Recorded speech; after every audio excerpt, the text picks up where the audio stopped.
I am the tofu golem. Please enjoy the video. You start by identifying the knob type, because that determines the screws you'll remove and why parts behave differently. Once identified, remove the visible set screw or release clip. Use a hex key or screwdriver depending on fastener. While pulling the knob, support the rose or trim with one hand to prevent spring-loaded pieces from flying. Keep screws taped to the trim so nothing gets lost. This initial removal exposes the spindle and latch assembly. Next, focus on the spindle and latch because changing lock position depends on their alignment. Once the knob is off, note the spindle orientation and mark it.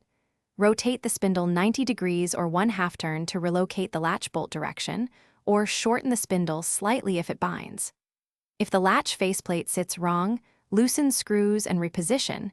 You may need to chisel a small recess for a flush fit. Make sure the latch retracts smoothly before reassembly to prevent binding. To finish, reinstall the knob and trim in the reverse order you removed them, making sure the spindle engages the mechanism and the set screw is snug but not over-tightened. Once done, cycle the latch with the knob and key at least 10 times to verify smooth action and full bolt throw.